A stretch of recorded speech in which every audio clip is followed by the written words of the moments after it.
सभी बच्चों को नमस्कार। आप सब कैसे हैं? मैं आशा करूंगा आप सभी लोग बहुत अच्छे होंगे। आज एक बार फिर से कक्षा 11 की क्लास में आप सभी का मैं स्वागत करता हूं। मैं डीके सर और समुच्चय जो कि पहली एक्सरसाइज आज हम लोग चल रहे हैं, इससे संबंधित सारे सूत्र और सारी क्रियाविधि हमने बता रखे थे। समुच्चय कितने प्रकार के होते हैं और कौन कौन से होते हैं, सारा डिटेल सबको समझा रखा। आज अभ्यास प्रश्न जो है एक, और बालाजी प्रकाशन से पढ़ रहे हैं सुधीर कुमार पुंडीर से, मेरे प्यारे साथियों। तो चलते हैं। आज देखो, पहला क्वेश्चन आपका लिखा है कि निम्नलिखित में से कौन से संग्रह समुच्चय स्पष्ट है, स्पष्ट कीजिए।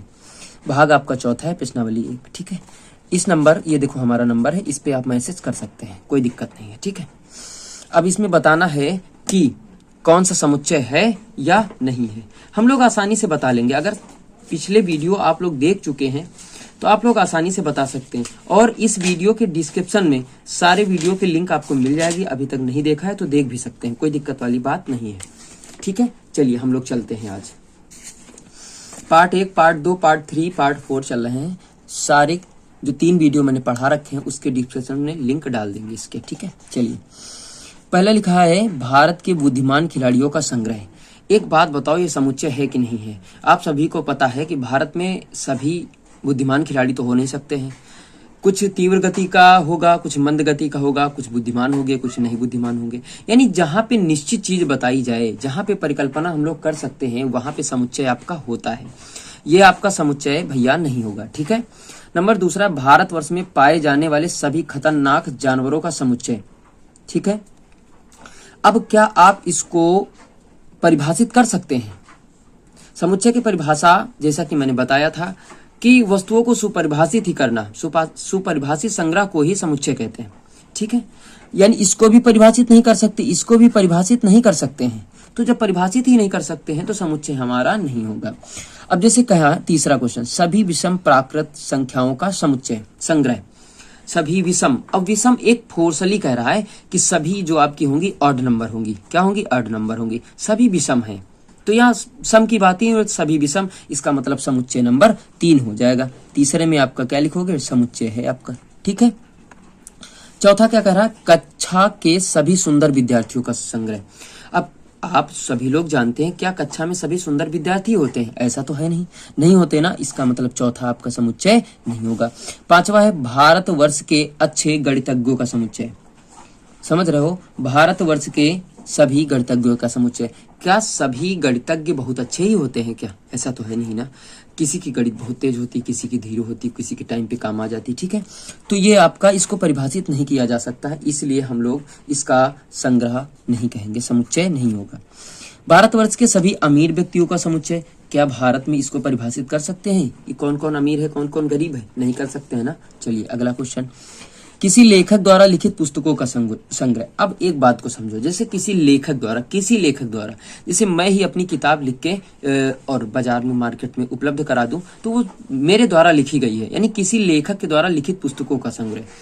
कोई भी हो, ठीक है, समझ रहे हो ना मेरी बात? जैसे आपकी ही पुस्तक है, आपने लिखा और उसको मार्केट में पहुंचा दिया तो आपके द्वारा लिखी गई, तो ये समुच्चय हो जाएगा। तीसरा होगा, और कौन सा होगा? सातवां आपका समुच्चय होगा, बाकी आपका समुच्चय नहीं होगा। दूसरे नंबर क्वेश्चन की ओर बढ़ते हैं। दूसरा क्वेश्चन क्या कहता है? निम्नलिखित में समुच्चय को सारणीबद्ध विधि, टेबुलर मेथड द्वारा प्रदर्शित कीजिए। अब जैसा पहला ही क्वेश्चन लिखा है, पहला क्वेश्चन लिखा है कि A1 बराबर, कह रहे यक्स सच दैट यक्स, इसे कोलन भी बोलते हैं। ठीक है, अंग्रेजी वर्णमाला में ई से पूर्व आने वाले अक्षर, ई से पूर्व का मतलब पहले होता है। ठीक, कौन कौन से? ए कामा बी कामा सी कामा डी, क्लोज हो जाएगा इन्वर्टेड कामा, यानी समुच्चय क्लोज कर देंगे। बात क्लियर है? 4 अक्षर आपके ई से पूर्व आते हैं। बात क्लियर हो गई? अब सेकंड नंबर दूसरा देखते हैं। लिखा है सेट शब्द के सभी अक्षरों का समुच्चय A2। हमने बताया था आपको कि अगर कोई अक्षर 2 बार नहीं लिखा जाता, अगर 2 बार आ रहा है तो उसको हम लोग एक ही बार में लिखेंगे। बताया था कि नहीं बताया था? बताया था आपको। ठीक, बात क्लियर। तीसरा क्वेश्चन देखते हैं। लिखा है तीसरा क्वेश्चन लिखा है कि यक्स सच दैट यक्स एक प्राकृत संख्या है जो 6 से कम है। 6 से कम होने का मतलब प्राकृत संख्या वे संख्या है जो 1 से शुरू हो अनंत तक जाती है। 6 से कम 1, 2, 3, 4, 5। बात बोलो, क्लियर हो गई? चौथा क्वेश्चन, चौथा क्वेश्चन आपका लिखा है, जहां से देखेंगे कि यक्स सच दैट यक्स एक 2 अंकों वाली प्राकृत संख्या जिसके अंकों का योग 8 हो। मेरी बात को ध्यान से समझो, अंकों का योग 8 हो। जैसे मान लीजिएगा अब 2 अंकों की, तो कह रहा है योग बताओ, यही तो कह रहा है ना, अंकों का योग 8 हो। तो जैसे हम लोग कितना ले लें, A4 बराबर कितना ले लें, A4 बराबर जैसे लिखा है यक्स, अब देखो 2 अंकों का योग 8 हो, यानी जैसे पहले 17 ले लो, कितना ले लो 17, दूसरा आपका 26 हो जाएगा, तीसरा आप लोग जानते 35 हो जाएगा, चौथा आपका 44 भी हो जाएगा। अंकों का योग 8 होना चाहिए, 53 हो जाएगा, 62 हो जाएगा। उसके बाद अगर देखें तो 17 को उल्टा कर दो, 71 हो जाएगा और 80 भी हो जाएगा। हो जाएगा कि नहीं हो जाएगा? बात समझ में आ रही? चौथा क्वेश्चन हो गया आपका। पांचवा क्वेश्चन क्या कहता है, A5 बराबर, A5 बराबर आपका कहा जा रहा है कि यक्स सच दैट यक्स एक पूर्ण वर्ग है जो 50 से कम है। यक्स इज लेस देन 50, 50 से कम है। अब मेरी बात को जरा ध्यान से समझो, 50 से कम है तो एक पूर्ण वर्ग 4 हो जाएगा, 9 हो जाएगा, उसके बाद 16 हो जाएगा, 25 हो जाएगा, 36 हो जाएगा, उसके बाद 49, 50 से कम है। छठा नंबर क्वेश्चन क्या लिखा है, छठा नंबर क्वेश्चन लिखा है x such that x square बराबर 4, यक्स एक वास्तविक संख्या है। अब बात को हमारी समझ लो, जैसे यक्स स्क्वायर लिखा है तो यक्स स्क्वायर में 2 भी लिखेंगे तब भी 4 आएगा, अगर -2 लिखेंगे तब भी भैया 4 ही आएगा। माइनस चिन्ह लगा है तो घात सम लगी तो प्लस में चला जाता है। तो इसका मान कितना लिख सकते हैं, 2 कामा -2 लिख सकते हैं ना। चलिए सातवां क्वेश्चन क्या होगा, यक्स सच दैट यक्स एक प्राकृतिक संख्या जो 6 का गुणज है, जो x square is less than 399 यानी 399 से कम है। किसका स्क्वायर कम है, 6 का गुणज होना चाहिए। तो जैसे अब समझो A7 बराबर 6 का वर्ग करो 36 होता है, कम है। 12 का वर्ग करो क्योंकि गुणज लेना, 12 का 144 होता है। 18 का करो 324 होता है, कम है ना। अब अगर छत्रुक 18 24 का करो 576 ज्यादा हो जाता है, नहीं होगा। PDF आपको मिल जाएगी मेरे भैया बहन। लास्ट क्वेश्चन इसका, आप कह रहे हैं कि A8 बराबर समुच्चय x such that x square -5x + 6 = 0। अब यहां समझो, सवाल लिखा है x square -5x + 6 = 0।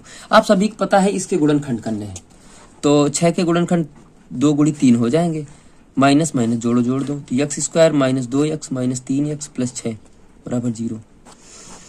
X common लो तो यक्स -2 -3 लो तो यक्स -2 = 0।